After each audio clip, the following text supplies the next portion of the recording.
किसान भाइयों, आप सभी का स्वागत है।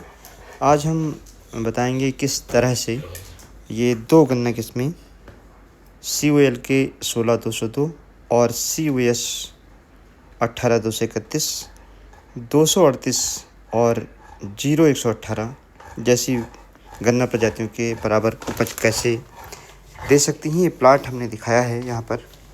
ये 16-202 दिखाई पड़ रहा है और जो शुरुआत में आपने देखा होगा वो 18-231 है। अभी बाद में जब हम चलेंगे तो वहाँ भी 18-231 दिखाई पड़ेगा।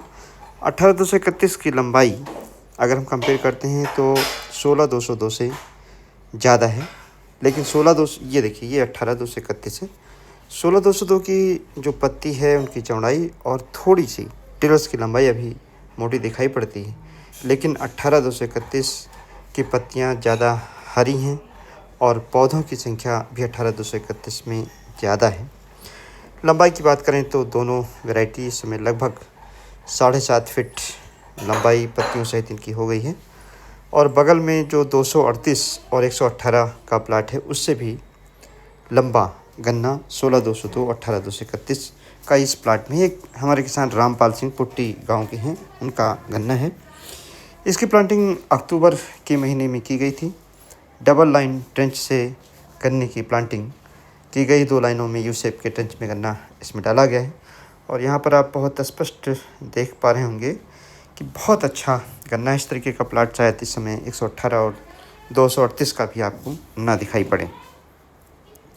किसान भाइयों, बुआई का मेथड अगर आप बदल दें तो निश्चित तौर से 238 का जो उत्पादन मिल रहा था वह उत्पादन आप इन दोनों वैरायटियों से आप प्राप्त कर सकते हैं। जब दूरी बढ़ाते हैं, ट्रेंच में गन्ना आप बोते हैं, तो सबसे बड़ा जो फ़ायदा है कि जड़ों को फैलने का पूरी जगह मिलती है। पोषक तत्व जड़ें ज़मीन से ले पाती हैं। साथ ही में जब प्रकाश यानी रोशनी सूर्य भगवान की पत्तियों पर ऊपरी सतह पर निचली सतह पर बराबर पड़ती है तो फोटोसिंथेसिस ज़्यादा होता है, जिससे गन्ने का भोजन बनता है और गन्ने का भोजन बनने से गन्ने की मोटाई लंबाई बढ़ती है, पत्तियां हरी रहती हैं और जो कल्ले ज़्यादा बनते हैं वो मरते नहीं हैं। किसान भाइयों, यही मेथड है जिससे आप 238 और 118 के बराबर उत्पादन इन किस्मों से आप पा सकते हैं।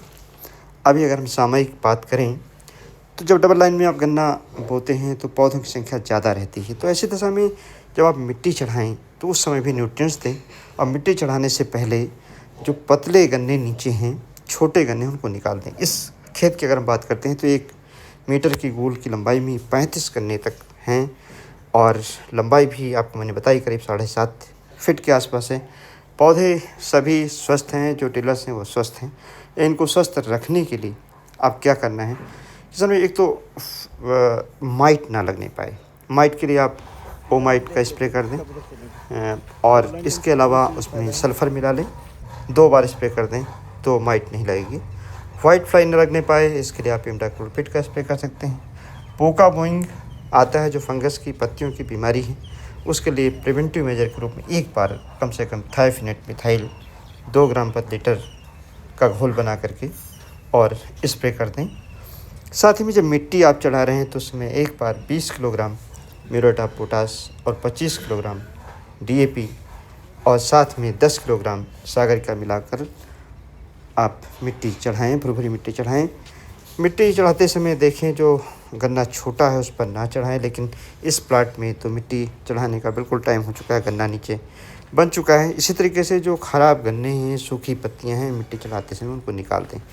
मिट्टी जब चढ़ा देते हैं तो पानी, अगर बारिश ज़्यादा होती है तो पानी नालियों में रहता है, गन्ने की जड़ों के पास बिल्कुल रहता है और तने के पास नहीं जाता है, जिससे गन्ने की पत्तियां सूखती नहीं हैं। धन्यवाद। जय हिंद, जय भारत।